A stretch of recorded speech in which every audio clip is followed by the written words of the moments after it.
ಕಾರ್ಯರೂಪಕ್ಕೆ ಬರ್ಬೇಕಂದ್ರೆ ಜೊತೆಯಲ್ಲಿ ಏನದು ಕುರಿಗಳನ್ನ ಕಾಯಕ್ಕೆ ತೋಳುಗಳನ್ನ ಬಿಟ್ಬಿಟ್ರೆ ಹಿಂಗೆ ಉಳಿತಾವ ಕುರಿಗಳು. ಹಂಗಾಗಿರೋದು ಮಾಲೂರು ಪರಿಸ್ಥಿತಿ. 5,000 ಬಿಡಲ್ಲ ವಸೂಲಿ ಅಂದ್ರೆ ಅದು CM ಕಾರ್ಯಕ್ರಮಕ್ಕೆ ರಾಜಾರೋಷವಾಗಿ ತಗೊಂಡಿರುವಂಥದ್ದು. ನೀವೆಲ್ಲ ಹೋಗಿ ನಾನು ಹೇಳ್ತಾ ಇರೋದು ತಪ್ಪೇನಾರು ಇದ್ರೆ ನೀವೇ ಹೋಗಿ ತನಿಖೆ ಮಾಡೋದು ನಿಮ್ದೊಂದು ಅಂಗ, ಪತ್ತೇದಾರಿ ಮಾಡೋದಲ್ವಾ ನಿಮ್ಮ ರಿಪೋರ್ಟರ್ಸ್ ಅಲ್ಲಿ ನೀವು ಕೇಳಿ. ಇದನ್ನ ತನಿಖೆ ಆಗ್ಬೇಕು. ಏನ್ ಈ ಮಟ್ಟಕ್ಕೆ CM ಬರ್ತಾರೆ ಅಂದ್ರೆ 5-6 ಕೋಟಿ ಎಲ್ಲಾ ಕಡೆ ಕಿತ್ಕೊಂಡ್ಬಂದ್ಬಿಡ ದುಡ್ಡೋಗಿ.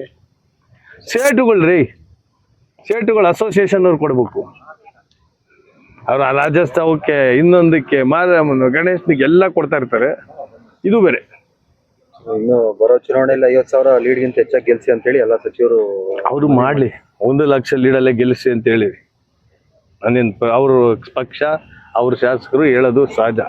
ಈ ತರ ವಸೂಲಿ ಮಾಡ್ಕೊಂಡಿರೋದಕ್ಕೂ ಬಂದು ಸರ್ಟಿಫಿಕೇಟ್ ಕೊಡ್ತಾರಲ್ಲ, ಆದರ್ಶ ಅದು, ಆದರ್ಶ ಇದು ಅಂತ. ಎಲ್ಲಿಗೆ ಹೋಗ್ತದೆ ದೇಶ? ಉಳಿಯಲ್ರಿ ಹಿಂಗೆಲ್ಲಾದ್ರೆ. ನಮ್ಮ ಮುಖ್ಯಮಂತ್ರಿಗಳು ಹೇಳ್ತಾರೆ ನನಗೆ 1 ರೂಪಾಯಿ ದುಡ್ಡು ಬೇಡ, ನನಗೆ ಮಾಡಿರೋದು ಸಾಕು, ನನಗೆ ಈ 1.5 ವರ್ಷ ಒಂದು ಒಳ್ಳೆ ಆಡಳಿತ ಕೊಡ್ಬೇಕು ಅಂದ್ರೆ ಅವ್ರ ಮನಸ್ಸು ಇಚ್ಛೆ ತೋರಿಸಿದ್ದಾರೆ. ಬಟ್ ಕಾರ್ಯರೂಪಕ್ಕೆ ಬರ್ಬೇಕಂದ್ರೆ ಜೊತೆಯಲ್ಲಿ ಏನದು ಕುರಿಗಳನ್ನ ಕಾಯಕ್ಕೆ ತೋಳುಗಳನ್ನ ಬಿಟ್ಬಿಟ್ರೆ ಹಿಂಗೆ ಉಳಿತಾವ ಕುರಿಗಳು. ಹಂಗಾಗಿರೋದು ಮಾಲೂರು ಪರಿಸ್ಥಿತಿ. ಎಲ್ಲಾ ಬೆಳಿಗ್ಗೆಯಿಂದ ಸಾಯಂಕಾಲ ಲೂಟಿ ಮಾಡಿ CM ಕಾರ್ಯಕ್ರಮಕ್ಕೆ ಹೋದ್ರೆ ಹೋಗ್ಲಿ, ಹಾಲಿಡೇ ಕೊಡೋದು ಬೇಡ ಅದಕ್ಕೆ ಲೂಟಿಗೆ?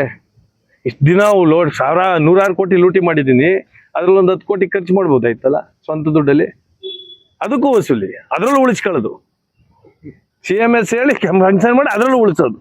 ಇದಕ್ಕೆ ಸರ್ಟಿಫಿಕೇಟ್. ಅಯ್ಯೋಯ್ಯಪ್ಪ, ಆ ಮಂತ್ರಿಗಳ್ಗೆ ಅದೇನು ಬುದ್ಧಿ ಐತೋ ಗೆದ್ದಿ ಐತೋ, ಬಂದವರೆಲ್ಲ ಇಂಥ ನಾನು ನೋಡೇ ಇಲ್ಲ, ಇಂಥ ನಾನು ಹುಟ್ಟೇ ಇಲ್ಲ ಅಂತ.